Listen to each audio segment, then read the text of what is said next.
and welcome, my friends and fiends. I am your humble host and dungeon master, Ye Old Dragon, welcoming you to Session 0, number 3.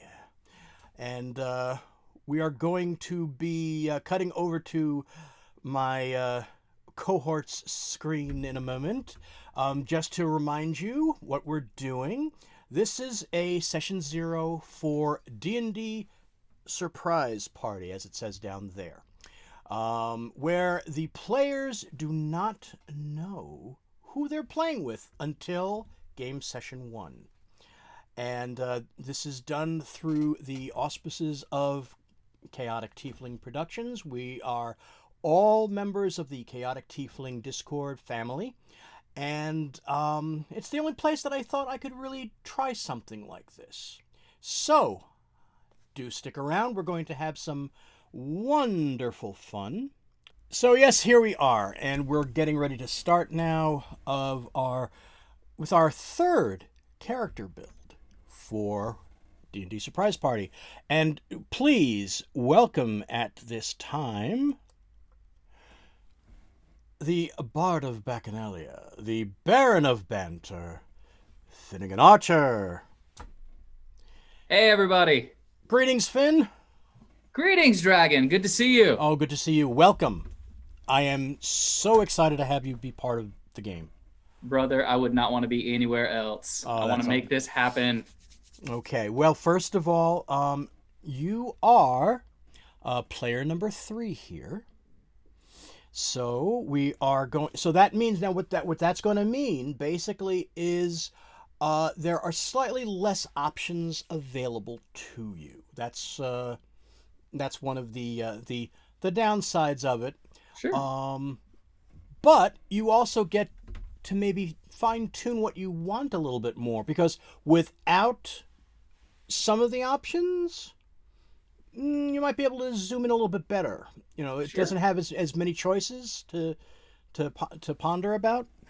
I think the theme here is trying out new things, so let's try out some new and different things. Now, because the thing is, there's advantages to being the first player to do the Session 0, and there's advantages to being the last player, actually. Because I can see that. The last player will know all the previous characters, at least what they are class-wise and race-wise. So they'll be able to fill the need for anything that might have been overlooked. Sure. But you're smack in the middle, so I will tell you this. The previous 2 characters that have been created are a half-orc, half-elf. Okay. And they are a... Oh, Lord, what class are they again? Oh, dear. Oh, they are a rogue. Okay, nice. All right. And then we have a tiefling warlock. Tiefling warlock. Okay. You have a rogue and a warlock. Right. Now there's going to be some that we're not going to go near, because I will tell you at this point in time, the adventure that you will be playing in is the Sinister Secret of Saltmarsh. It is the first adventure in the Ghosts of Saltmarsh book. All right. And this kind of has a warm spot in my heart, because I actually ran the original game of this back in the 80s. Nice. In Advanced Dungeons and Dragons. First edition, you know. So I ran it for all those boys back then. And OG, man. Back when it was on the street. Yep. We were rolling dice in the alley. That's right. Hey, man, you got some dice? You got some dice? But yeah, so we'll be playing that. So naturally, there's some races that might not be good to use. For example, like centaurs. Yeah. Or minotaurs or satyrs, especially if at some point you have to go on a boat.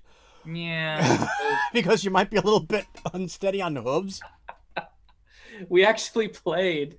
I actually played a one shot where I was a minotaur, and we ended up on a boat. And I was like, "Oh, great! I'm just gonna like lay prone on the deck and just I'll be here if anyone needs me."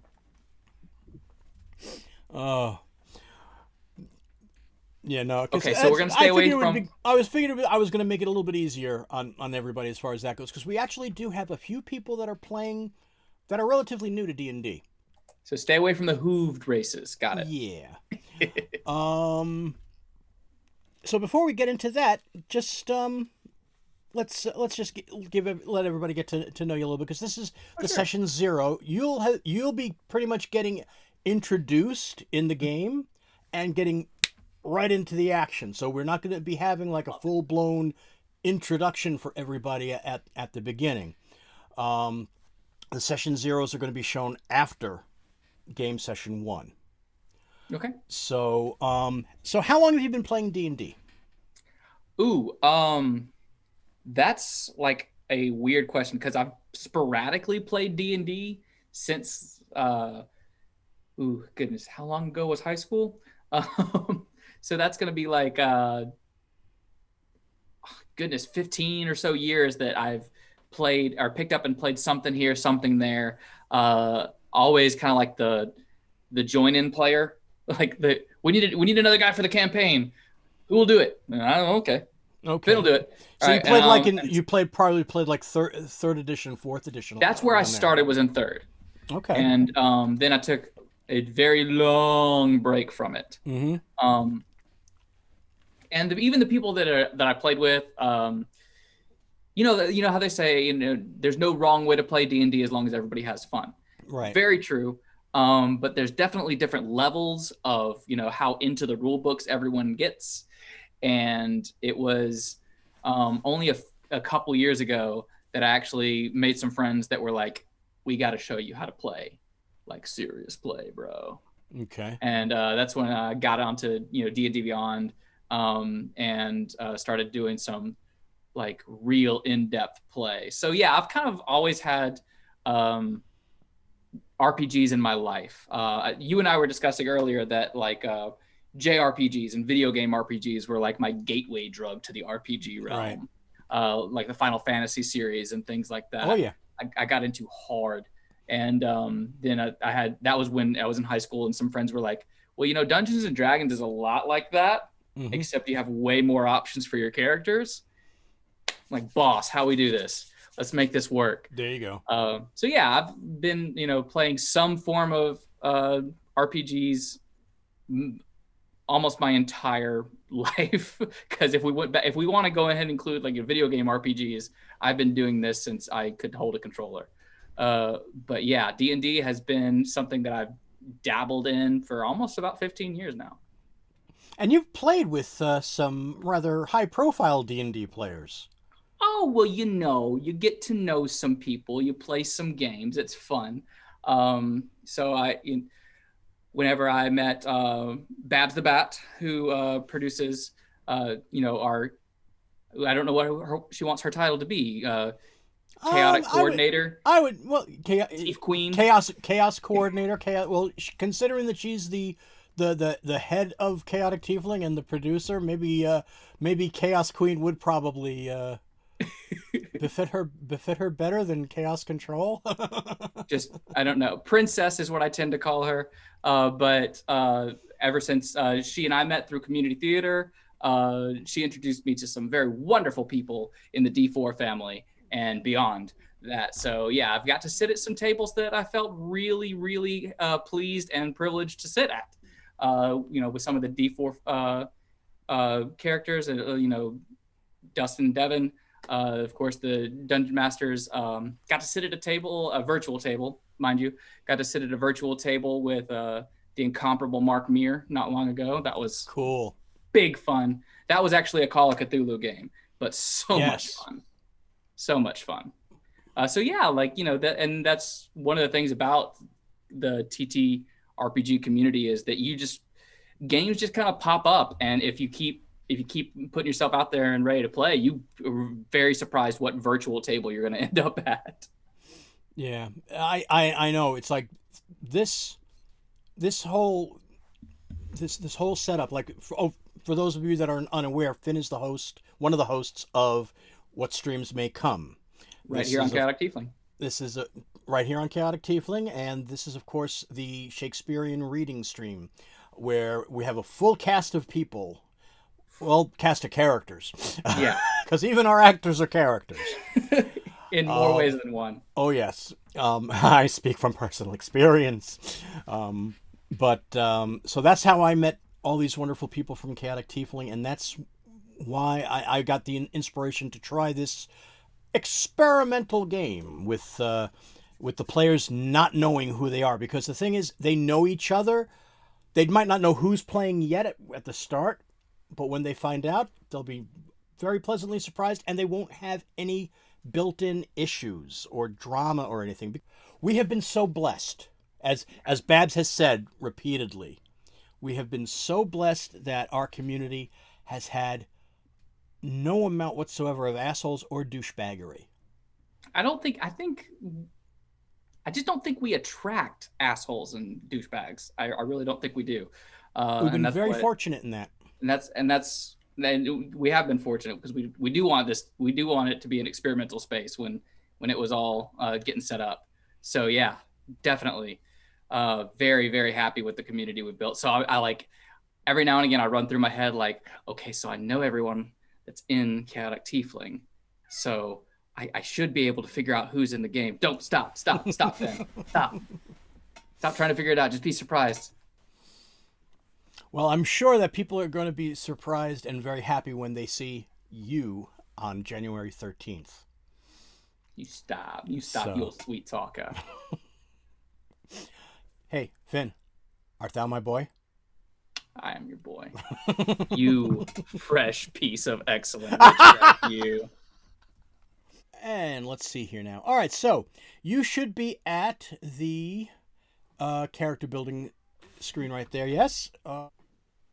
Now, keep in mind, we're going to be doing Sinister Secret of Saltmarsh. So this is going to be it's a coastal town. Okay. We can make the character have a connection built in to Saltmarsh if you wish. So you can keep that in the back of your head. All right. Or we can have it as a person coming to town. There is one thing that I will let you know about because it'll become very evident very quickly in the game. It's not really that much of a spoiler. I am forgetting myself all over the place here tonight. Before we go any further with this, let me go over some of the house rules. So it's very simple. I'm only going to need to go over one or two here tonight, and then we'll be going over some more during the game itself, because the game is going to be seen first before the session's zero anyway. Yeah, of course. First of all, when you're rolling your character up, we are going to use 4d6. You take the best 3 of them. Got it. And for each stat that we roll up, you have to see what your modifiers are. If your modifiers do not add up to +5 total or more, you have the option to re-roll the entire set. Okay. And if you do choose that, the first set is gone.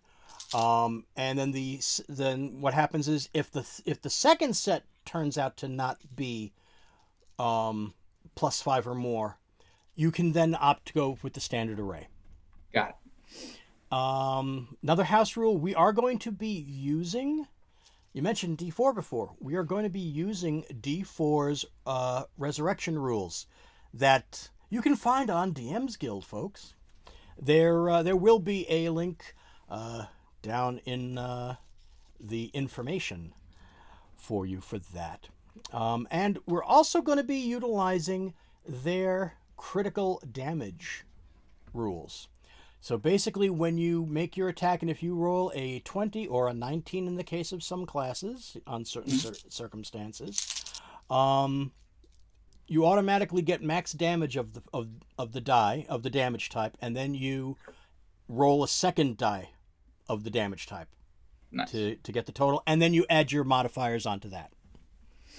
And other than that, the only other thing is something that I will be explaining in more detail when we start the game.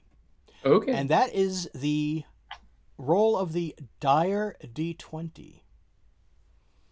The Dire D20 will be a special mechanic for surprise occurrences, because the name of the game is, after all, D&D Surprise Surprise Party. party. So that's basically it. Now, as far as your own limits, your own limitations, or anything like that, your restrictions, your red flags, anything like that, do you have any concerns? Anything that are right out off the bat? Um, nothing that I would, nothing that I would expect from you, Dragon. I mean, we've played in this, we've done Shakespeare in the same spaces, so we've come up against the same kind of issues in a text. So anything that would, appear here, obviously, anytime there's consent or abuse issues in role play, that gets dicey. Anything that harms children gets very that's a limit that I don't want to go to, but nor do I expect you as the DM to engineer those sort of situations. So Okay. in general, I hold very little sacred. So Okay. Well, I know, considering that you've just recently played Cthulhu too, you shouldn't have a problem with any body horror. Ooh, horror is great. We can Okay. do horror all day long. But I love it when characters, especially our characters, get put in real stressful situations. That's kind of some of the best Okay, role because play even ever. though Sinister Secret or Saltmarsh is the beginning of the adventure campaign, Mhm. there are still going to be some horrific elements to it. That's why I make sure of this Excellent. with all the players. So Mhm. even though I figured you wouldn't have any problems with that, I'm here for it. I just needed to double check and clarify. Yeah. As far as any kind of stereotypical racism goes, there, not so much because of racism, but because of economics, there might be a little bit of antagonistic feeling towards dwarves. Oh, I see. So that was the part that I was starting to get to before about choosing your race. Oh, so some class struggle with the dwarves. I There's some get it. class struggle with the dwarves, and it will become very evident right out the gate with the adventure. Sure thing. So so that's about it. So that in with that in mind, what let's see what you want to go with. We got well, as you can see, we've got a wide selection. Um, do you have any kind of ideas on what you might want to go with? Are you going to go with a bard, or You are you going see, to buck everybody's expectations and go? everyone's gonna as soon as everyone knows that Finn is at the table, they're gonna expect a bard out of me. So I kind of want to not do a bard just because it's something that I've done plenty of, and this is surprise party, so surprise. Finn's gonna be doing something different, but I do know that in play I like being able to heal, so I do like healing classes, Okay. which is one of the things that I like about being a lore bard, because lore bards are Yes. we tend to heal a lot. um, Well, bards in general yeah, get to borrow healing spells at various we do. points. I mean, We because get, I've played College of Swords, and even College of Swords gets to choose from healing spells too. So so I wanted someone that would be doing some healing, but I also just want to branch out. So I'm thinking ranger. Thinking okay. of going ranger on this one. Either Um.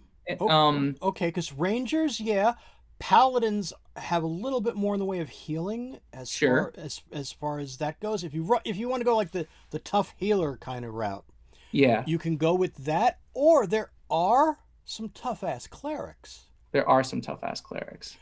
One that is particularly close to my heart is the Forge Cleric. Forge clerics get to use heavy armor, first off. Sure. Okay. And they have special abilities as well that can be used to infuse protection in armor or Hmm. attack advantage in weapons. It's basically called Blessings of the Forge. You know what? That does sound good. I do like this forge cleric thing you're spinning for me here. So now you have your choice of the races to go with that. Once you get the race, you might even want to go into a completely different direction. Just trying to give you a couple of different things. Because you also have a couple, because Tash has opened up Hmm. a batch of them too.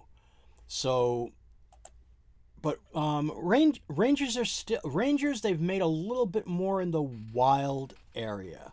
Got it. Yeah. A little bit, a little bit. They've toughened. They've refined the fighting and like the favorite enemy, the hunter, and the like the Beastmaster type and everything like that. So it's gonna. I think there's no cantrips also for Rangers. Rangers don't Mm. get cantrips. So you don't get you don't get any like the healing cantrips or anything like that. Um, but you might want to look into a druid because they have some kick-ass druids now too. Truth. Truth. And And then and like I said, you got your paladin. mhm.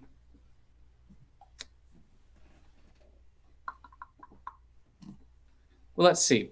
How about and here's another thing that I was kicking around because I've never played an Arakocra before, Ah, and um, I don't know how do you.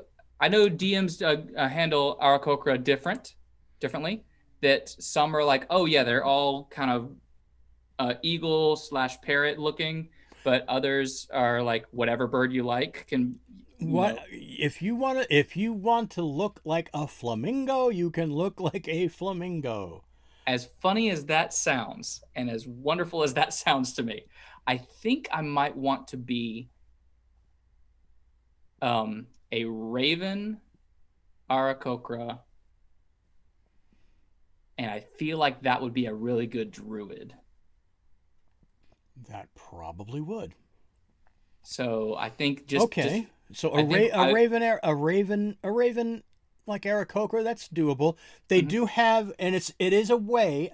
I will give you that. It's a way to avoid the Kenku problem of um the mimicking. Like Mhm. their communication is always mimicking through something they heard or saw. Yep. That's why I would never play a Kenku because I'd basically be talking like Rekgar of the Junkions from the first Transformers movie. I'd be talking TV. Do you talk TV? I talk TV. And I would just be driving everybody crazy. So I have put that ban on myself for everybody else's sanity in the past. That's a good call, sir. Okay, so with that, well, we'll go into the racial modifiers in a few moments Sure. because of the way Tasha's Cauldron of Everything has done. Hmm. Is you no longer are limited to having the dexterity be the +2 that you get. You can make that +2 to anything now. Oh, And okay. instead of the Very good. +1 to wisdom, you could add it to something else. In fact, you can even do a switcheroo with the Hmm. way Tasha's is now. You can actually put the +2 on the wisdom and the Okay. +1 on the dex. But we'll get to that in a moment because with Sure. Aarakocras, you have flight. So you will Hmm. actually have a flight speed. And I was thinking about that whenever you said, over water, because there might be an advantage to get an aerial view of what's going on. This is true. And then you also have talons, which are natural weapons. Hmm. And with natural weapons, which you can use to make unarmed strikes. If you hit with them, you deal slashing damage equal to a d4 plus your strength modifier instead of the bludgeoning normal damage for an unarmed strike. So an Aarakocra we will go with. Okay, That's what very we'll do. cool. So I need you to click Origin Manager, Hmm. and you're going to check off Origin ability score increase, and we're going to check off Origin languages. Okay, so where are we on the origin ability? right under on the Aarakocra page when you clicked on Aarakocra Mm-hmm. and click confirm. Yeah, and now I'm looking at the Aarakocra. Okay, so right where it says racial traits, Mm-hmm. next to that says origin manager. I might have a different screen than you. Let me. Oh, well, load, please. I would appreciate it if you load origin manager. Now I see it. All right, it was a tab. Okay, so we're going to we're going to click both of those on. Got it. We'll do. And then we just go back over to racial traits. So now you see that there's a new section to add to. Mm-hmm. And that is your ability score increase. You have two choices, one to increase by 2, one to increase by 1. So if you're wanting to go druid, mm-hmm. you would probably best suit you to add the +2 to your wisdom. Yeah. To increase the magic. Okay. Now, which do you want to increase by 1? Your strength will help you with your natural weaponry. Mm-hmm. Adding it to dex, of course, will help you with your armor class as well. Of course. And as well as trying to be stealthy and whatnot. I think I'm going to put it on dex. On dex, okay. Because I think my character is going to be more of the move more, get hit less type. Okay. Okay, and now you have Aarakocra actually have 3 choices of language. Well, the first one I guess will be common. Because we need to be able to speak to the whole party. Funny thing about that, I have a Minotaur that I play in my non-streaming game, and I started out not speaking common. I did that. I'm sure it was awesome. I did that on purpose. I had one person that I could speak to that understood me because I spoke Celestial. Okay. And it was my whole intent on this was doing Antonio Banderas in 13th Warrior, and all of a sudden just coming out one night saying, along the lines of what he did, I am not full of bullshit. Nice. Just soaking it in. They don't know you're learning the language, but you're learning the language. Yep. So you have also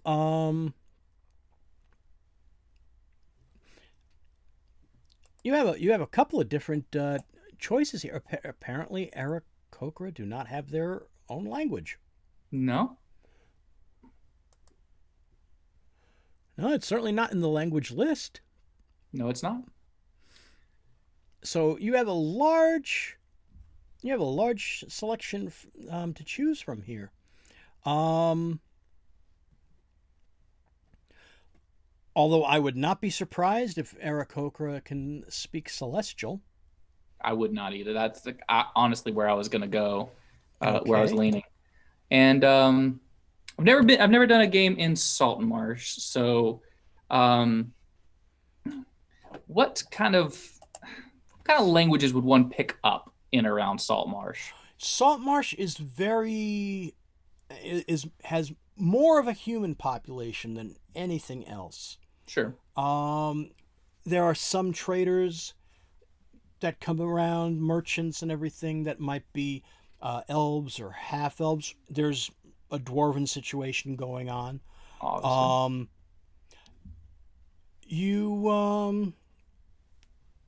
It's almost any. It can be just about anything. Well, with Dwarvish might give me an advantage, and if there's a economic situation with dwarves, it might be something that my character would have picked up in his time. Okay. All right, so we'll make your languages Common, Celestial, and Dwarvish. Yeah, sounds good to me. Okay, so now we will go on to the next page. And this is where we will get our class. See, this is what confuses me a little bit about the way D&D Beyond is set up, is that they have abilities as the third thing you go to. Because I find you go with your abilities and then you see That's see just the what way that I am. what I roll up my abilities first, and then I say, okay, how can I manipulate these to put them into this that I have the idea for? this class. Or it Well, might of course, lead me in a completely different direction that I had not considered before. hey, and we could by the end of this find out that nope, Aarakocra Druid's not going to work. Let's go back and do something else. But we're rolling with what we've got right now. Yep. All right, so you wanted Druid. Yep. Okay, so we are going to click on Add Class. Mm-hmm. When you get do you have the little window up? I do. Okay, so Add Class. Mm-hmm. And now we have the Druid screen coming up. We're going to go up into Manage HP because we are doing this manually instead of automatic. So your rolled HP is always going to be, for this, is going to be 8 because that's your maximum. First level is maximum plus your con modifier. We don't know your con yet, so we're just going to leave it at 8 for the moment. The con modifier will be applied to it afterwards. Okay, so next we have proficiencies. You get 2 choices. You automatically are proficient with light armor, medium armor, shields. Although druids will not wear armor or use shields made of metal. Of course not. And then you do have proficiencies in the following weapons: clubs, daggers, darts, javelins, maces, quarterstaves, scimitars, sickles, slings, and spears. So you have so you can basically equip yourself from a number of those. Tools are an herbalism kit, which you can use, of course, to provide low-level healing. Your saving throws are in intelligence and wisdom. As far as your skills, you can choose 2 from Arcana, Animal Handling, Insight, Medicine, Nature, Perception, Religion, and Survival.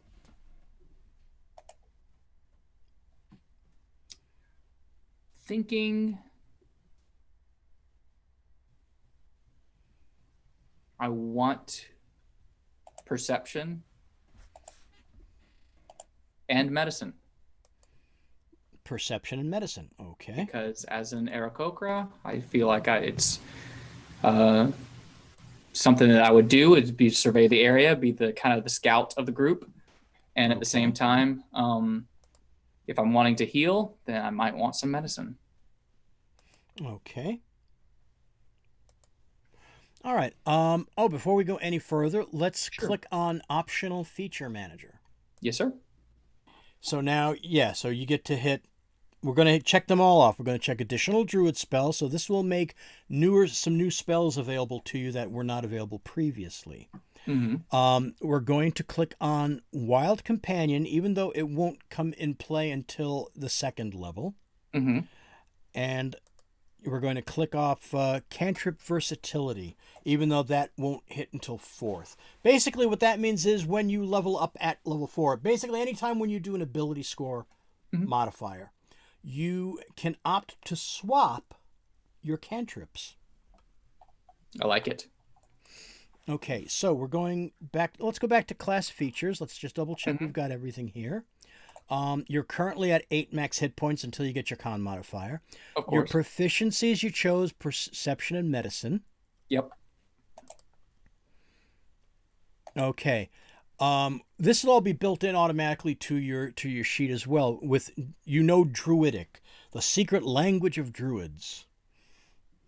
So basically, you're the Lorax. I speak for the trees. The trees. And then we have spell casting, of course. And even though spells comes listed on here, let's go do our abilities first, shall we? Sure. Of course. And then we'll come back for spells. I like having an idea of how effective the spells might be based on, is that better than this with my agility or with my wisdom or intelligence? So the way we are going to be doing this is, for those of you that have been here previously, you know that our players have been rolling real dice. You know, these things. Clicky clacky math rocks. Yes. And these happen to be from the the Dragon Mana set that Ice Cream Dice made for a Kickstarter. Okay, so you are going to roll your 4d6. You are going to keep the top three, and then we will arrange those in order, in the order that you so choose. So first, we're just gonna go ahead and roll them bones. All right, so I have rolled a 5, 4, 3, 2. So you want the 5, 4, 3. I want the 5, 4, 3. So that will give you a 12. Okay, so next.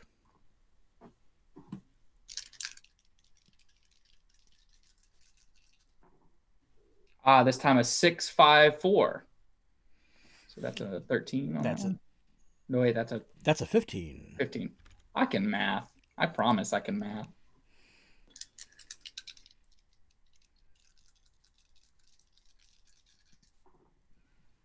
Ooh, this time I get a 6, 3, 2, so that's an 11.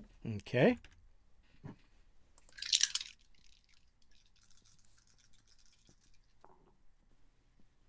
Uh, 6, 5, 2. There's your 13 right there. There's your lucky 13. Mm-hmm.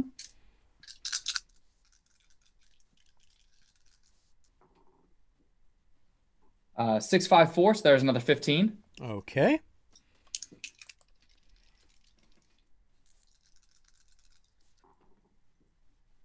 And a 6, 5, 5, so there's a 16 for us. Okay.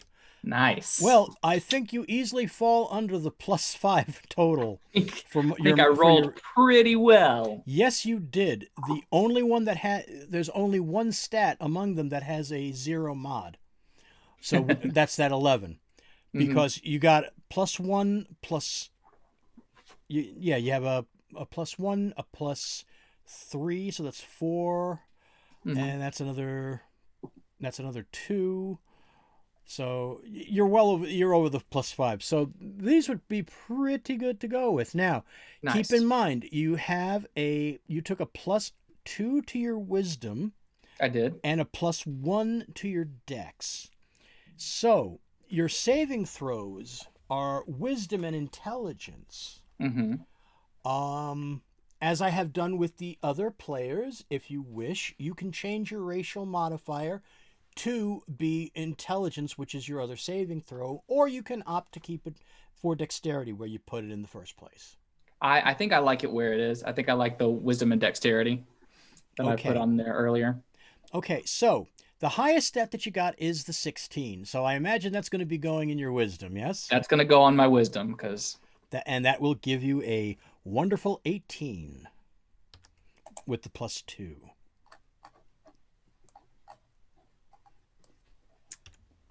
Okay, so... And you have... I'm guessing I switched it to manual roll, and I'm just typing in the wisdom here? Yes. Up where it says like strength, dexterity, constitution, intelligence, wisdom, charisma? Yep.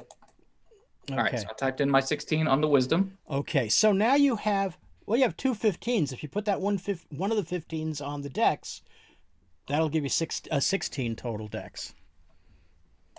Yeah, I think I want to put those on my 15s on my dexterity and my intelligence, since my intelligence is the saving throw. Is the other saving throw? Good call. Okay, so that leaves you your 13, your 12, and your 11.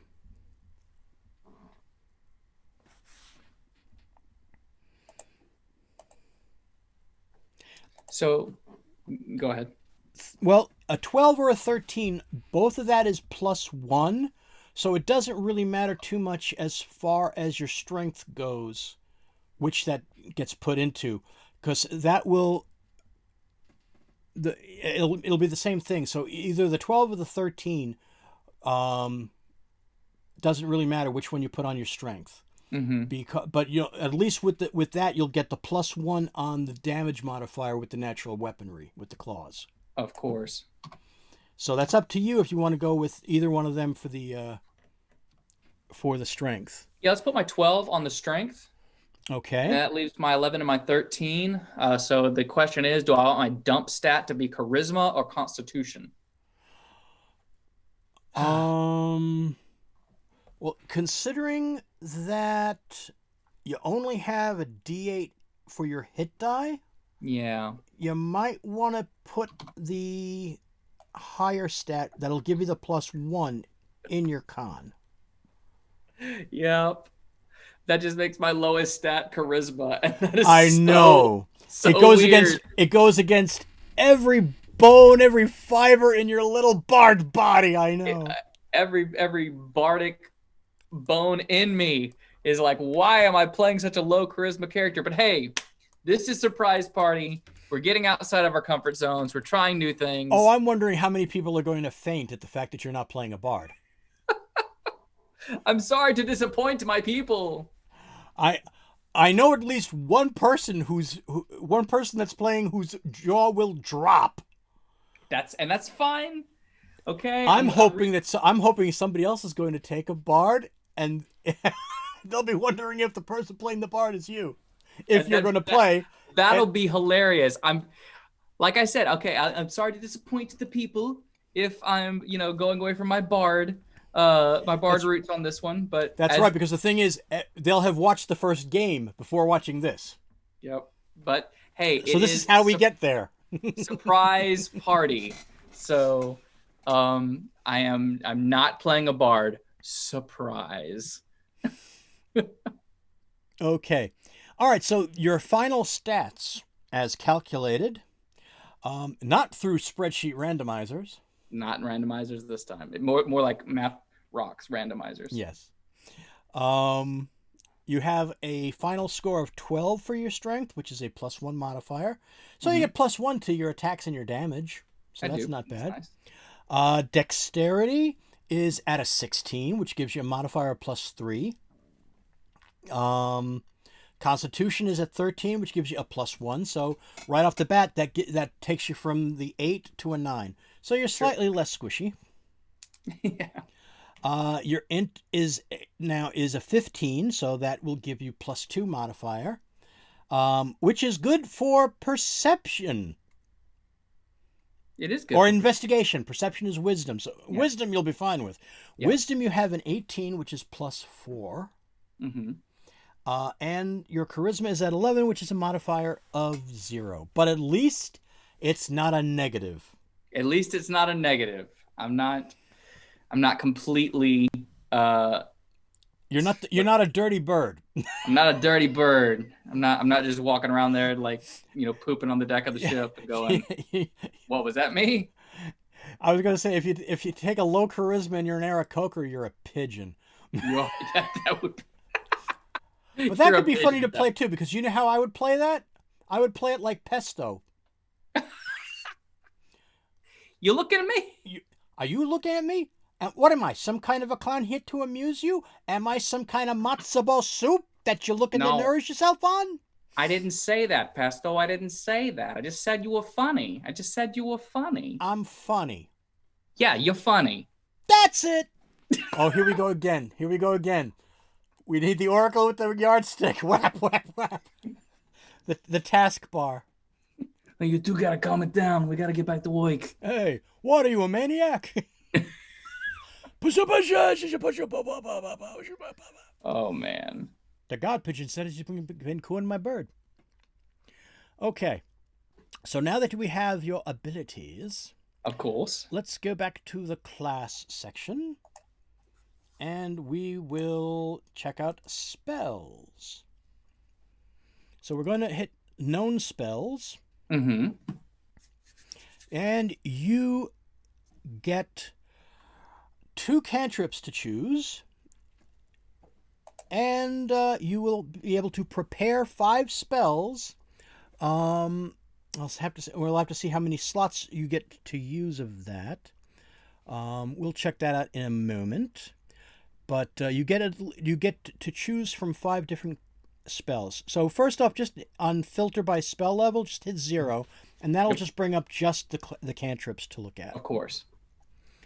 So you've got Druids have a nice selection of Really do. cantrips. Hmm.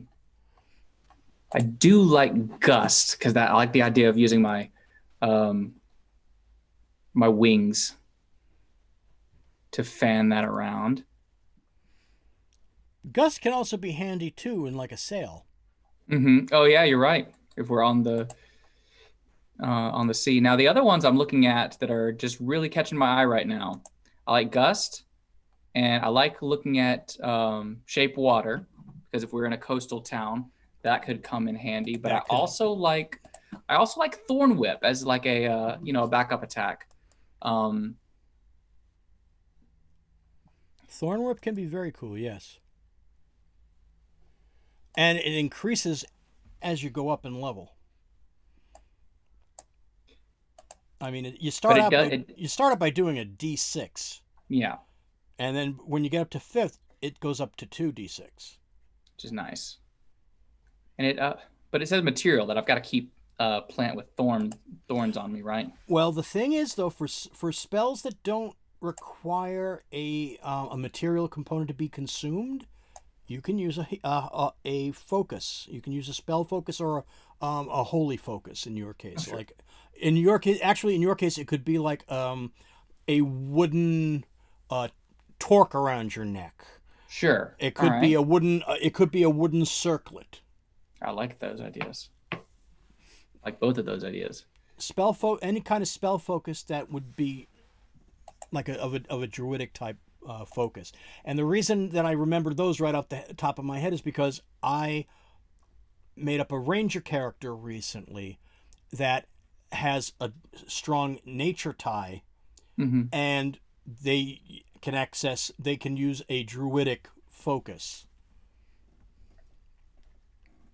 I kind of as like one possible thing. So you wouldn't have to worry about uh, keeping a piece of thorny vine. mhm. You can like reach up, say like into your circlet, and take like a little tiny twig off, and then it grows. And whip it good. Yep. Don't start setting me off on tangents. No. Okay. Okay. So here's what I like. I like gust and I like thorn whip. Okay, so click on learn, I will learn both of those post haste.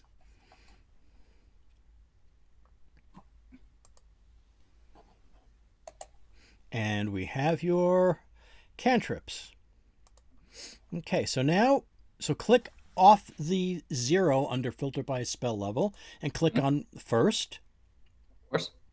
And again, you get a nice batch to choose from, and you have 5 that you can have prepared that you can prepare from. Mhm. However many spell slots you get to use for the day. There's a cure wounds right there, right off the bat. Yeah, I think I'm definitely going to take that because, like I said, I got into this because I like being the healer of the party, Okay. or at least a healer in the party if there ends up being more than one. Okay, so we'll hit prepared on that. Hmm.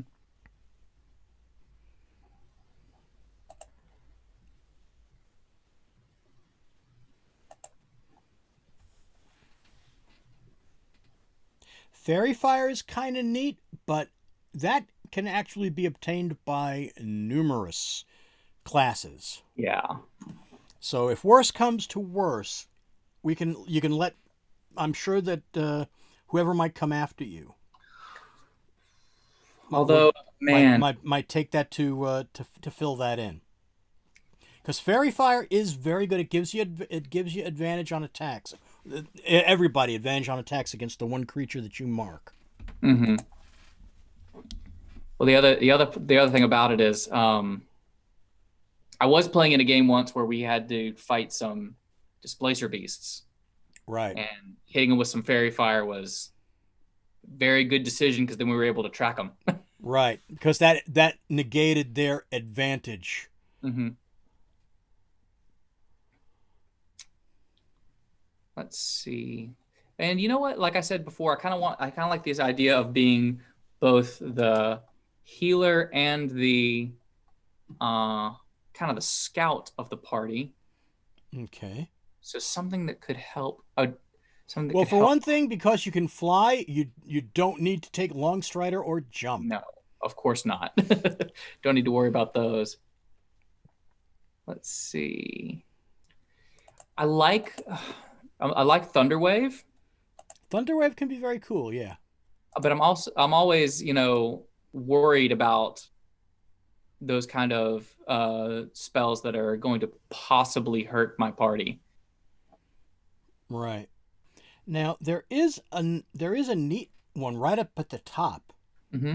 which is a reaction. It doesn't take an action or a bonus action to use, and that's absorb elements. I Basically, if was somebody shoots you with something, you can you can choose to cast that spell as a reaction, so it lessens your damage from any kind of attack, be it lightning, thunder, cold, acid, or fire. If they hit you with necrotic, then that's not going to do anything. Yep, but Or it'll or force, it's not going to do anything. it'll protect against the elements. Yep. And there's also detect magic that might help if I'm scouting. Well, it depends on how high you're flying up, because True. detect magic.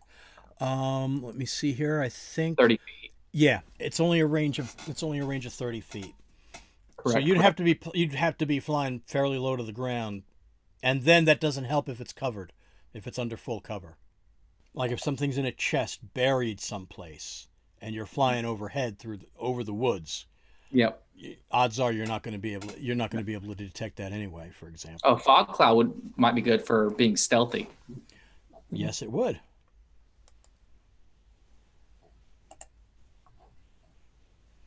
That is concentration.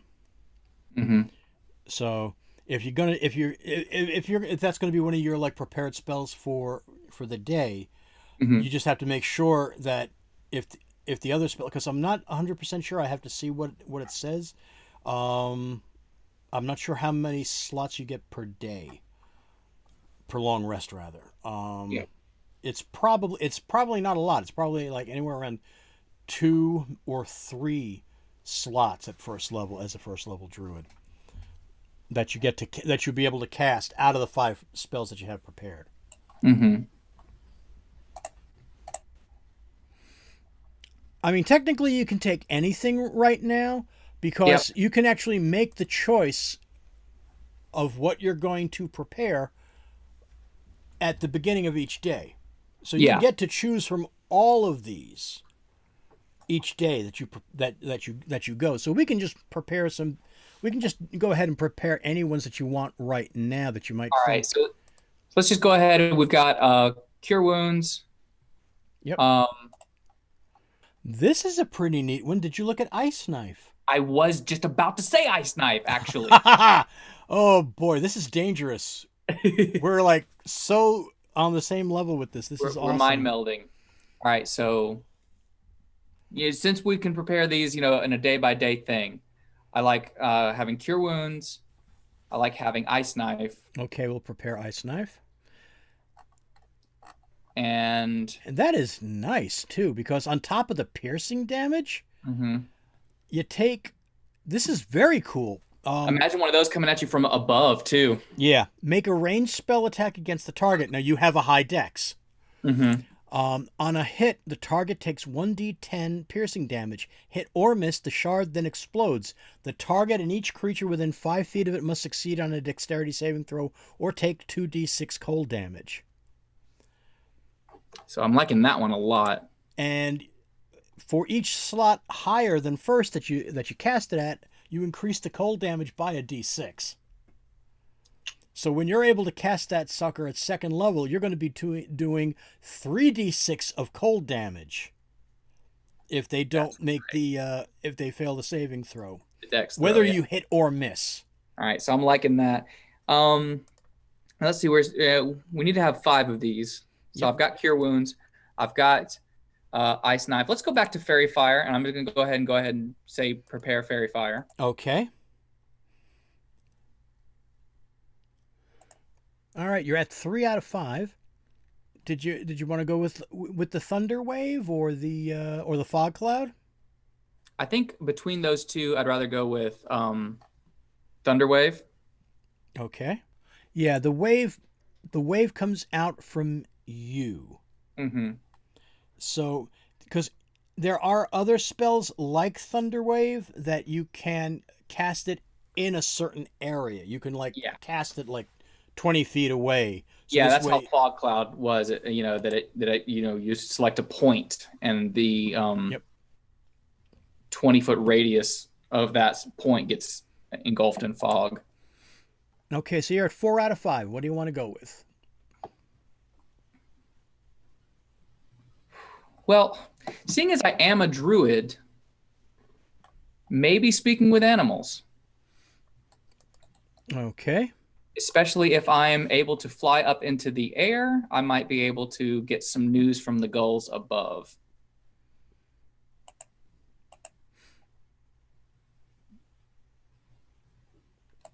Yep. You gain the ability to comprehend and verbally communicate with beasts for the duration. The knowledge and awareness of many beasts is limited by their intelligence, but at minimum, beasts can give you information about nearby locations and monsters, including whatever they can perceive or have perceived within the past day. You might be able to persuade a beast to perform a small favor for you at the GM's discretion. All right, and it's an action plus 10 minutes, so it's basically like a ritual. Yeah. So, but it lasts 10 minutes too, Yeah. which in round time is quite a bit. So, Hmm. okay, so I believe we have all 5 of Yep. your spells. Okay, so we have your abilities. All right, now we're going to go for description. So click on number 4 description, please. Hmm. Okay, now we come to background. Now, some of these backgrounds are not necessarily going to be available to you simply because of different universe and whatnot. Hmm. Like stuff that are in Wildmount or Tal'Dorei, from the Critical Role stuff, Hmm. or um, or the Eberron households, um, or the guilds of Ravnica from the Magic the Gathering Hmm. material. But but you have a wide variety here that you can choose from. You can um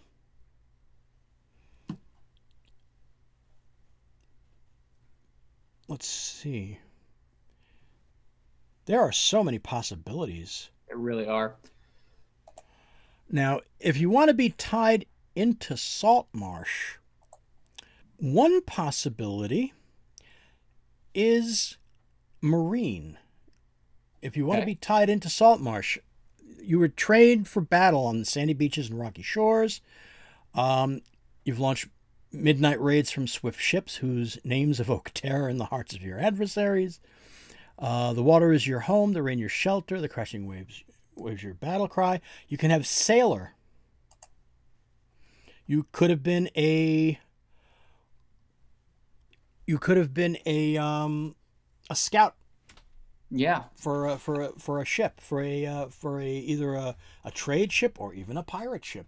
And I really It's up to like you that idea. entirely. Like I was looking at Sailor, thinking that I might like that one for my Aarakocra. You sailed on a seagoing vessel for years. In that time, you faced down mighty storms, monsters of the deep, and those who wanted to sink your craft to the bottomless depths. Your first love is the distant line of the horizon, but the time has come to try your hand at something new. Discuss the nature of the ship you previously sailed with your dungeon master. Was it a merchant ship, a naval vessel, a ship of discovery, or a pirate ship? How famous or infamous is it? Is it widely traveled? Is it still sailing, or is it missing and presumed lost with all hands? What were your duties on board? Bosun, captain, navigator, cook, or some other position? Who were the captain and the first mate? Did you leave your ship on good terms with your fellows or on the run?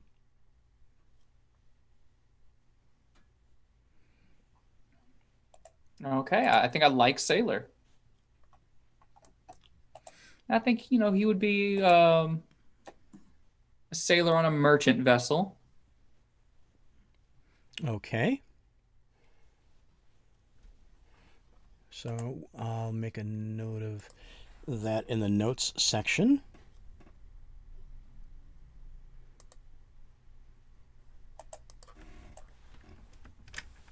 A scout on a merchant vessel? A scout on a merchant vessel.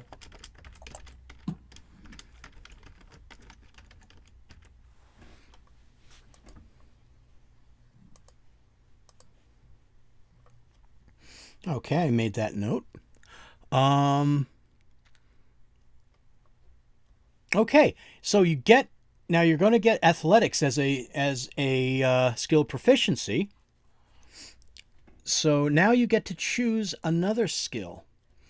And if you click it on, you'll see you can take acrobatics, insight. So this will add your proficiency modifier to whatever modifiers you already have from your abilities. Mm-hmm.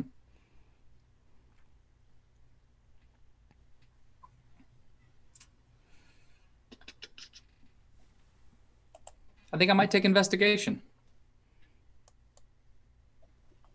Okay, and that will come in handy in Saltmarsh, let me tell you. I'm sure it will. Yeah, of course. So I think I'm going to take investigation as my skill there. Okay. Now, one of the background features that you enjoy is ship's passage. When you need to, you can secure free passage on a sailing ship for yourself and your adventuring companions. You might sail on the ship you served on or another ship you have good relations with, perhaps one captained by a former crewmate. Because you're calling in a favor, you can't be certain of a schedule or route that will meet your every need. The DM will determine how long it takes to get where you need to go. In return for your free passage, you and your companions are expected to assist the crew during the voyage. Of course. Okay, so now we are going to go down to suggested characteristics. And for this, I need you to roll one of your tangible clickety-clack math rocks. I need you to roll a D8, please. Oh, of course. Pull from my Level Up Nightwing set. Lovely black and blue. All right, I rolled a 2 on that. Okay. The first personality trait comes up as I work hard so that I can play hard when the work is done. I like that. So we're going to add that. And roll that D8 again, please. That is a heavy die. Yeah, these are aluminum. Oh, okay. I got another 2 on that one, so let me re-roll. Okay. I got a 1 there. My friends know they can rely on me no matter what. Fair. So we're going to click add on that one as well. Sure thing. All right, next we go to ideals. I need you to roll a D6, please. Of course. Goodness, that rolled for a bit. A 1. Man, I'm glad these weren't my ability rolls. Okay. Respect. The thing that keeps a ship together is mutual respect between captain and crew. I like that a lot. Okay, so we'll be adding that one. Bonds, I need another D6, please. This one's a 5. I was cheated out of my fair share of the profits, and I want to get my due. Hey. Okay. It's a merchant vessel. We all share in the profits. Am I right? Yep. Okay, and finally, flaws. I need another D6, please. This one's a 6. My pride will probably lead to my destruction. Makes sense. Okay, so we'll add that. A little bit of a proud guy. Very, very proud Aarakocra. Which is why he thought he was cheated out of it. Yeah, come on now. It's the Raven aspect. It's the Raven aspect. I'm very, very independent. I will help you, but I need none of your help. Okay, so now we have physical characteristics. Well, you have hair, not as much as you have feathers. Yeah, more So, plumage, really. so those will of course be black feathers.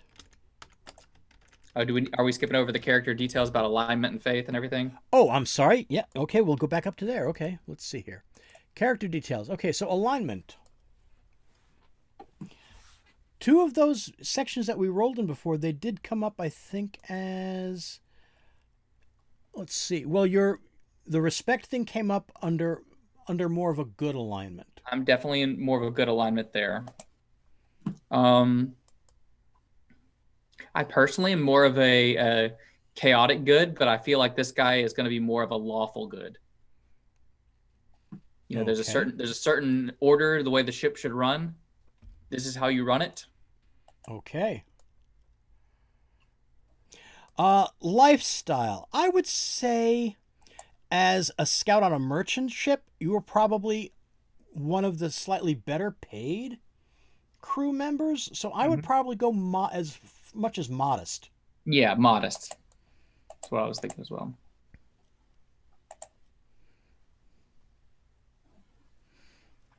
Okay, so we have all that. So now we'll go to the physical characteristics. So you have the black feathers. Yep. It would be black skin underneath. Eyes. What color eyes does your Raven-esque Aarakocra have? I want to give him gold eyes. Ooh. Okay. Exotic. Okay. Aarakocras tend to be kind of tall and gangly. Although a raven might be a little bit more compact. I was about to say that a raven might not be so tall. Might be a bit on the slender side or on the more diminutive side. Um, I kind of want to put him on the shorter side of things, like make him more of a kind of a scrappy guy. So I'm thinking maybe like a 5'5" Okay. kind of dude, which is not, not extremely short, but also by no means tall. Right. You'd also probably also wouldn't weigh that much since you can fly. Of course. So I would say you're probably around barely like the 95 to 100 pound mark. I I think would you're say. right. I think putting him at about a 95 would probably be right. And plus, we know that his constitution, we already rolled that up. He's not extremely squishy, but also not made of steel by any means. Right. Okay. Age. A typical young age for an Aarakocra probably would be like around, especially, well, if you've already been to sea and everything too, probably looking around like the 18, 19, maybe 20-year-old range. That works for me. I'm going to call him a 20-year-old. Okay. And and you've been calling him, so I'm calling him him. I've been picturing a male in my head. okay. So a male he shall So be. he and him pronouns. He, him pronouns. Okay. Yes, even though they don't have a pronoun section, I put that in with the gender. Important. Okay. Before we go to equipment, let's get a name. Let's get a name on this guy. Huh. Well, let's go back to race for a second. And let's click on the Aarakocra details page. Yeah, they do always have name suggestions for. Yep. Okay, so yeah, so you can read up all on this stuff when you have a chance and everything.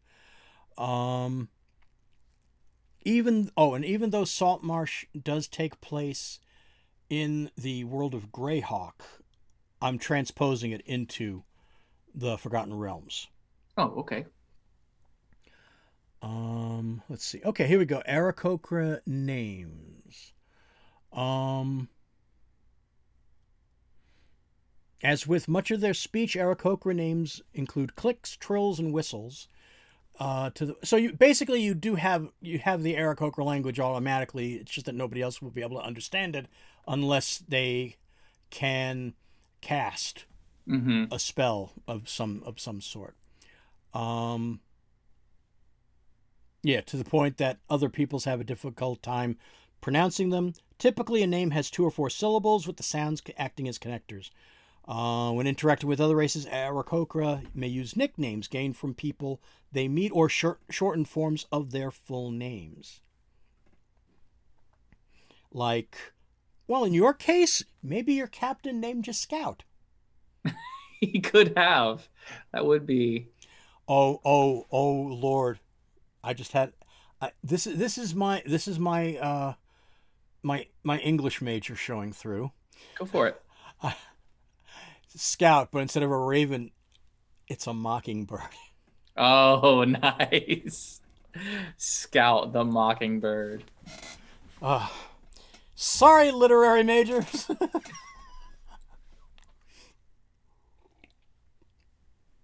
So let's see. If I was a scout on a vessel and they, Well, the thing is, too, you'd also probably here's the other kind of like ironic part. mhm. You'd, as the scout, you'd probably be up in the crow's nest, Yeah. and you're a raven.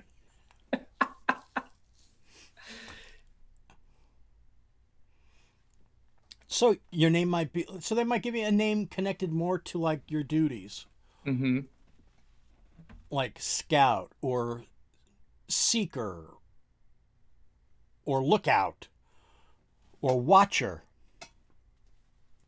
These are some interesting names that they give for the Yeah, they examples. do. Like I was looking at these, like oh, like queer Salik, Urik Zed. You know what actually sounds good to me? If he was on a ship and he would be the lookout, one of the things lookouts or scouts are good for is seeing when there is a storm coming. And Okay. so, honestly, I think he might have gained the nickname Squall. That is awesome. He might have gained that nickname Squall. There we go. Oh, and I'm looking down at the rest of the traits. Aarakocra reached maturity by age 3. Compared to humans, Aarakocra don't usually live longer than 30 years. So So we that might want to go back take a few I, years I off of might not that want to be total. that old of an Aarakocra. You'd be like a veteran Aarakocra at And this says they're 19. about 5 feet tall. So my 5'5" would have been a tall boy. Yeah. And well, we got the weight right because it says weighs between 80 and 100 pounds.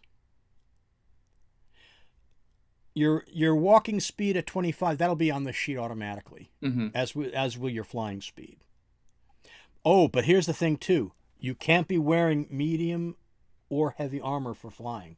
So the most you can get away with is like Light armor. leather or even studded leather. But it can't have any metal. Right. You can't have any metal anyway. hmm But you can have like the studs can be wooden. Ooh, I can see that. That's very doable. It's like now I know you've seen the Lord of the Rings and the Hobbit movies. Oh yeah, Now, have you seen the featurettes in the extended versions? a few of them. Like I haven't seen, obviously, I haven't seen every single one. Because what they did with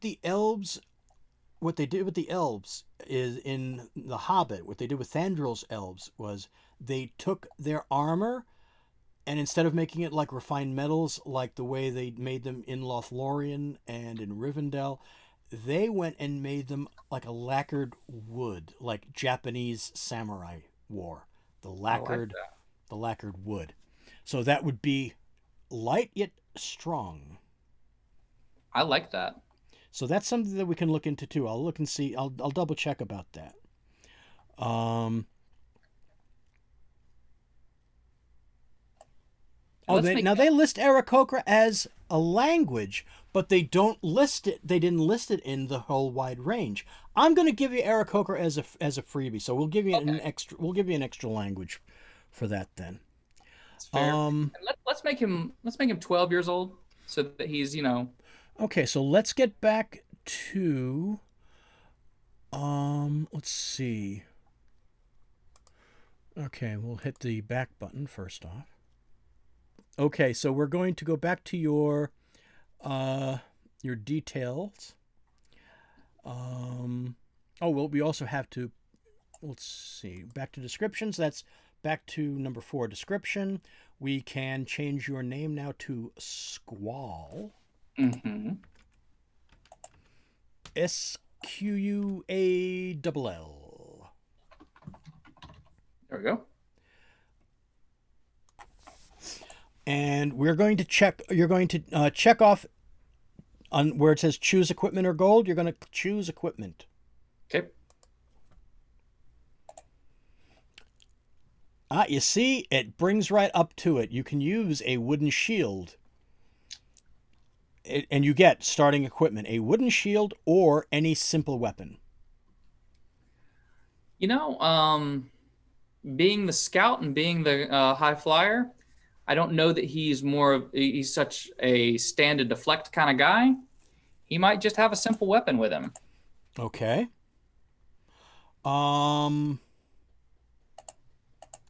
Considering flying, what about a javelin? I was going there exactly. All right, so any simple weapon and javelin. Okay, so next choice is a scimitar or a simple melee weapon. I like the idea of a scimitar, because if I'm not mistaken, that's something that can be kind of slashed, at a pass. One of those things that if I was swooping past, I might be trying to make a shot at somebody with a scimitar. Yep. All right, so we'll make that a scimitar. Okay, you automatically get leather armor. We can see about upgrading that though. I'll double check on the weight of the studded, and then we can make it wooden studs instead of metal.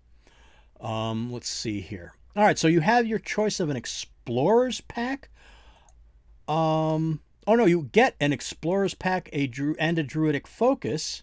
You can take your choice of the focus. You can either use a sprig of mistletoe, a totem, a wooden staff, a yew wand, or we can go with like the other examples that I was saying, which could be like either the torque or a circlet.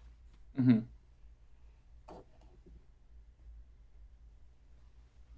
I did like the idea of a circlet. Like, I think that using that and having that be my focus and being able to... Well, we can put the totem into the circlet. That works for me. So it would be totem. It'd be totem. All right. And then having a circlet that I could then draw upon for my thorn whip. Yep.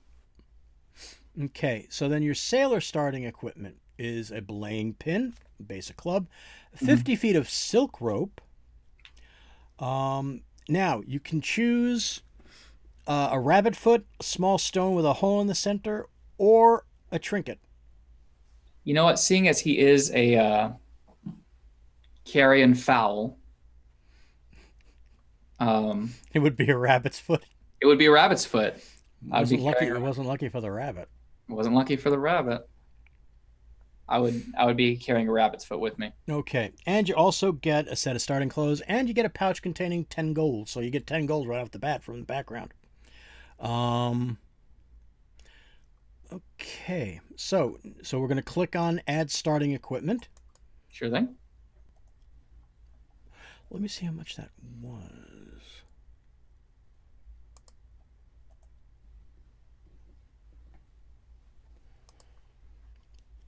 Okay.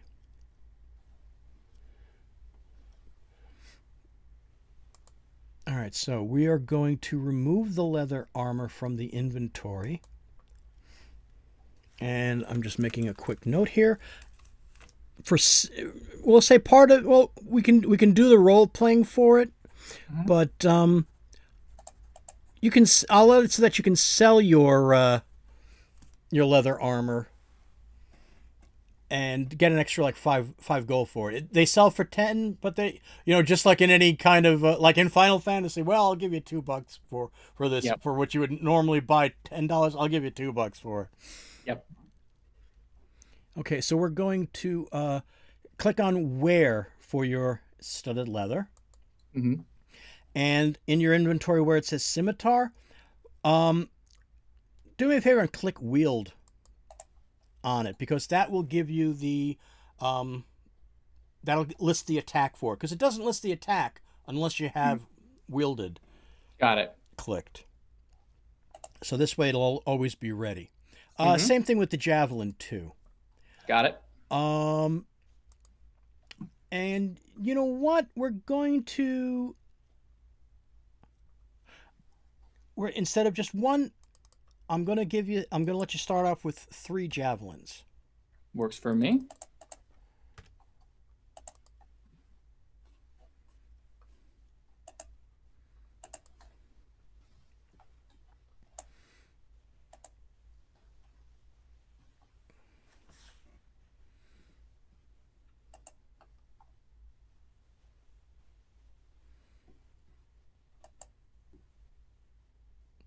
Okay, so were there any other weapons or things that you had an idea about picking up?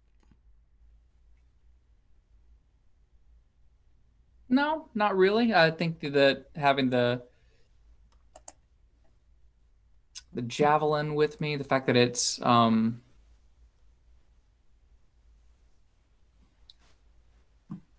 the javelin, I can use that as both a just melee weapon and a thrown weapon, correct?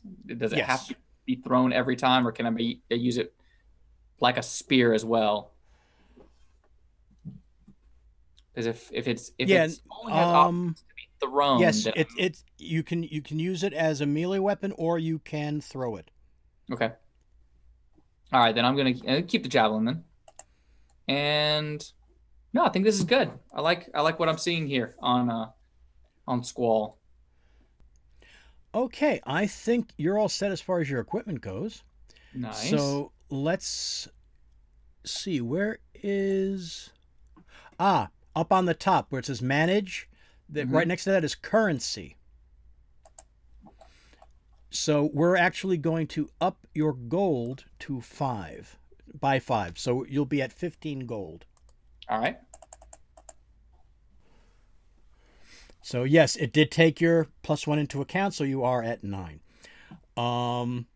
You got a 15 armor class thanks to the studded leather and your dex. It's not too shabby. That's not too shabby for a first level druid.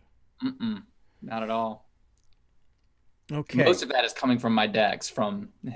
That's not. I can take that hit. I can dodge that hit. Yeah.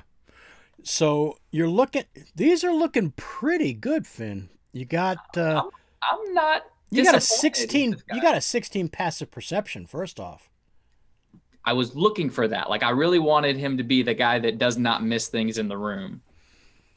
You got You got a passive. You got a 16 passive perception. You got a 14 passive investigation. So Squall's going to have a good eye for detail. That's exactly what I was thinking about when I got him rolled up. So and my intelligence and wisdom saving throws look good because I have +4 and 6. Okay, so going under, let me see here. You got a +3 on your athletics. Mm-hmm. You got +4 on your insight. You got +6 on medicine, and you get +6 on perception. So that's pretty good too. Mm. So you're gonna be making some nice rolls. Just making and then sure you have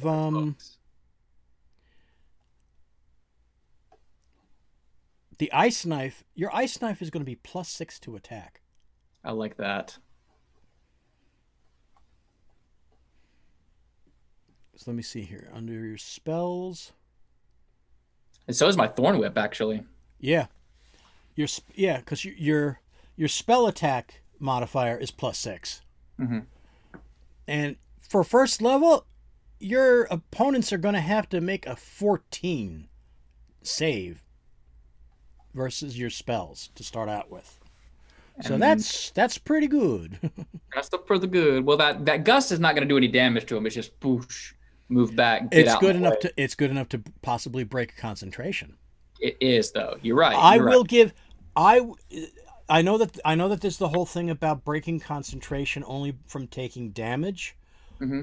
but if they're doing it, say, from like a spell book or a scroll, I think I and just gusted that out of their hands. Possibly. yeah, so that's going to interrupt their spell. Yeah, a bit. And yeah, That's two that's spell the way slots. that's the way that I see it, at least, because Mhm. I go in for I'm one of the DMs that are for the rule of cool.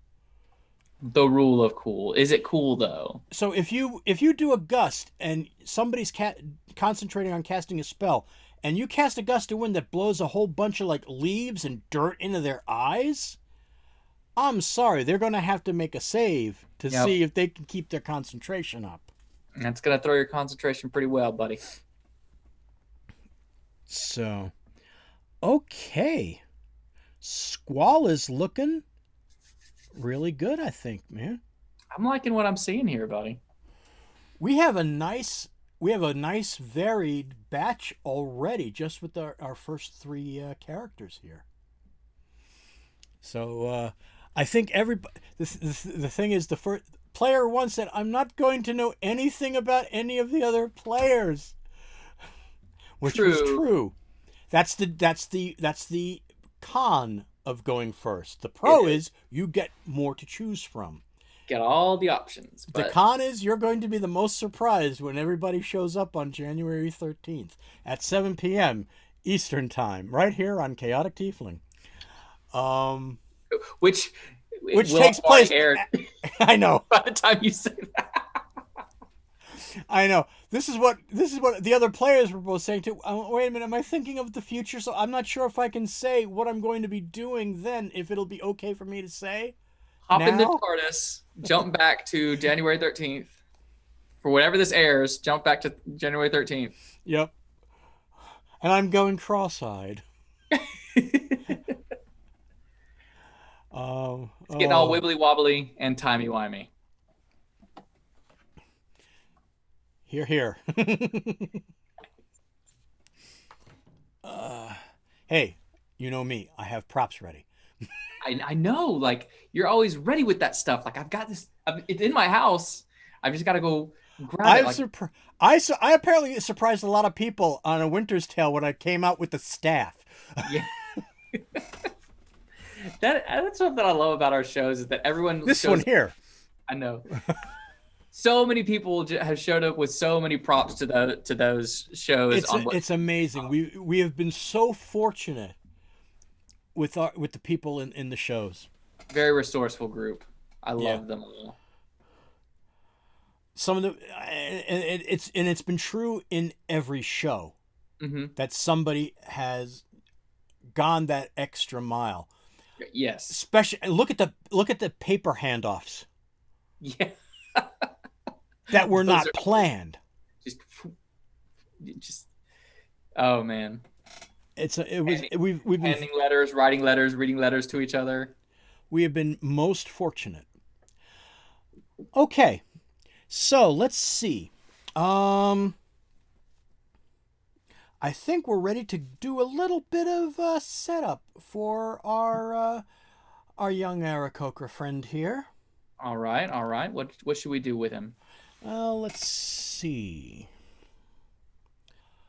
It's the last day of your service on the merchant ship that you have been sailing on for the past 3 or 4 years that you've served as a scout for. And the crew are all very fond of you. There was a little bit of a disagreement among some of them because some were trying to take more shares than they should have. Okay. And that left a bad taste in your beak. Did it get stuck in my craw? Mm-hmm. And it didn't sit right with a couple of your fellow sailors. Got it. The captain couldn't do anything about it, unfortunately, because the owner of the ship is the one who decided Ah, the shares. And be that as it may,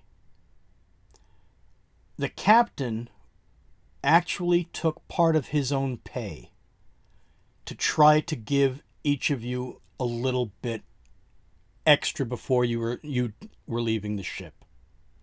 okay. So that's where you get your 10 gold from. Got it. Okay.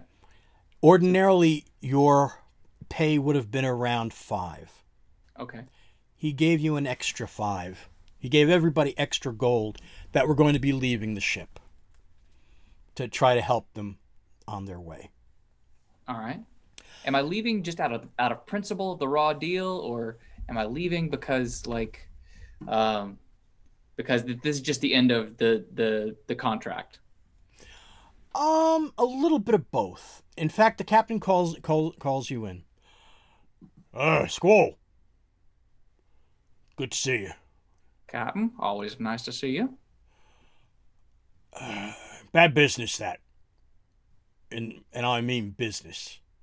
You know, the owner's always bloody trying to cut corners. Well, it's different on the planks than it is on the shore, of course. Every time. Every time. And I try to explain this to him, but he don't want to hear it.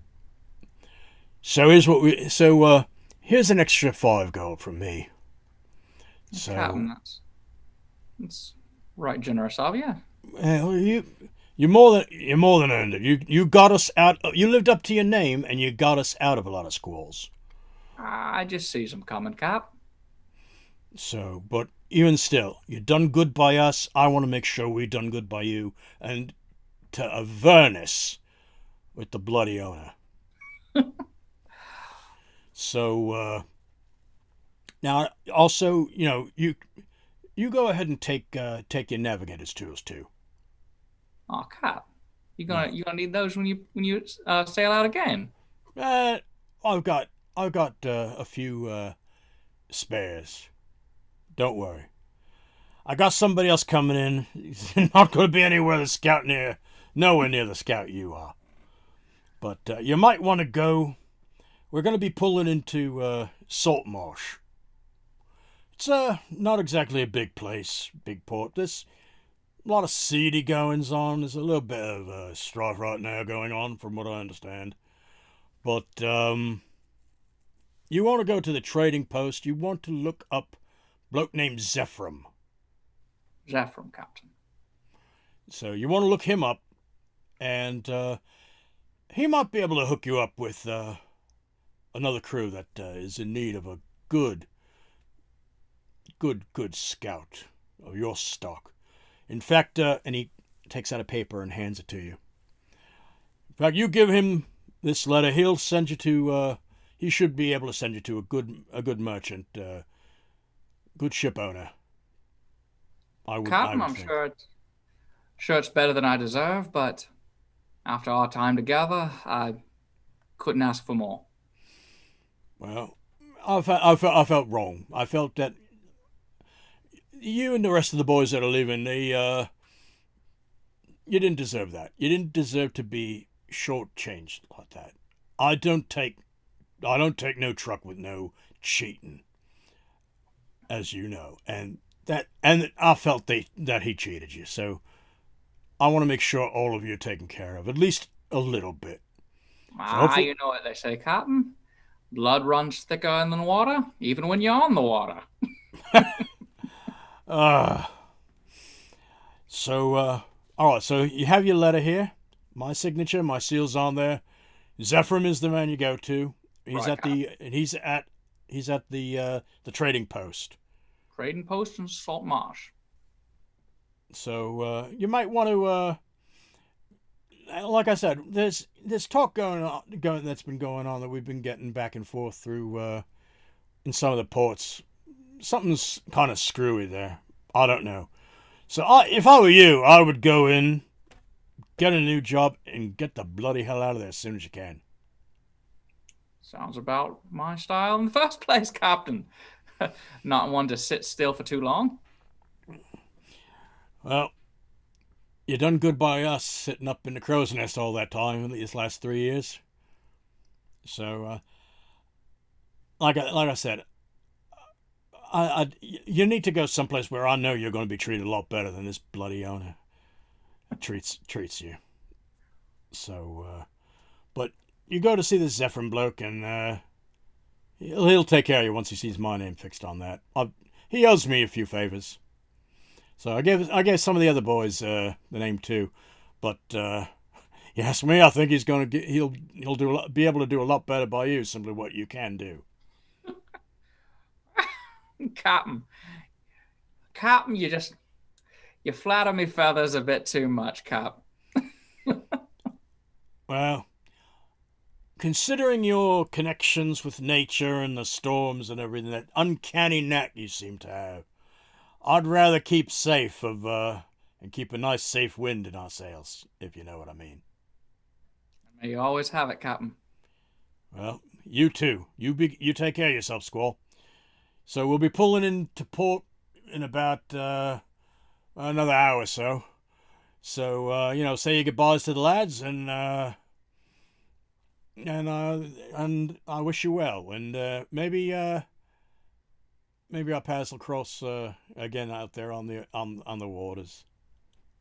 Don't forget me now, Cap. No problem with that. No problem with that at all. So just be careful though, because it can be a little rough place. It's not a big port. It's no Waterdeep or Neverwinter. Keep me perch high, my eyes open, Cap. As you do. So you have about an hour to kill, and it's starting to come into sight, and it's definitely not a city. It's more of a town. There's very few tall buildings here. Mm-hmm. It's a very gray town, if you know what I mean. Yeah, okay. There's not a lot of bright flashy colors. There's not banners out or anything. It's not all brand new buildings.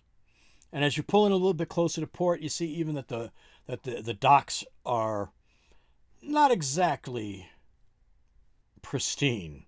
They're well-worn docks, and are they boondocks?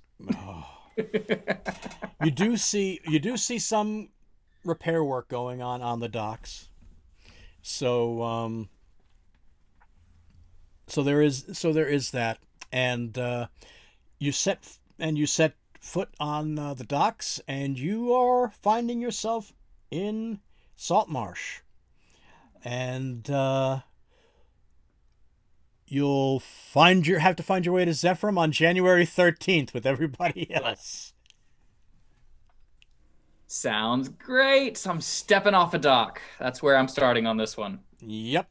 You're stepping off of your ship after 3 years onto the docks of Saltmarsh. And we will pick up with you on January 13th. Excellent. Which will have already happened by the time this airs. And I've gone cross-eyed again. So if you're wondering how Squall got on that dock, you just found out. That's right. I have a very good feeling about Squall. I'm liking him already. I'm thinking of are we still live? Are we still recording? We are still recording at this moment because I have to do the outro. Because now I'm thinking of I don't know, little costume pieces or little aesthetic designs that I might want to show up as. That's great. I'm encouraging everybody to do it. I unfortunately won't be able to because I don't have any kind of costumery at the time. But hey, I'm the dungeon master. I don't have to dress up. Of course, I've got a bit of time. I've got a bit of time to put on a bit of costuming for Squall. There you go. So all right. So Finn, if you want to drop any hints as to where else folks can find you, anywhere on the interwebs, this is your chance to go ahead and do that. Okay. Well, I am at Bloodhaven Bard on Twitter. That is where I am socially active on the interwebs. You can also find me just on random things that happen here on Chaotic Tiefling ATL. And by the time this airs, we will be hopefully close to launching our next round of What Streams May Come. Yes. So please be on the lookout at Chaotic Tiefling on Twitter, Twitch, and of course, I will repost everything to my own Twitter at Bloodhaven Bard. Well, friends and fiends, that brings this session 0 of D&D Surprise Party to a close. I want to thank Finn for joining me, and I thank you for joining me as well. Please tell everybody about us. Wednesdays at 7 o'clock p.m. Eastern Time on twitch.tv/Chaotic Tiefling ATL. So that's going to wrap it up for now. You'll also be able to see these Sessions 0 on YouTube as well, on both the Chaotic Tiefling and the Draconic Versus YouTube channels. So by all means, friends and fiends, stop on by and see these wonderful players. We have 2 more to reveal, well, to you. But Finn doesn't know who the next 2 players are. Finn doesn't know who the previous 2 players are. But you will. And we will see you very soon. Thanks very much. And we will see you in the future.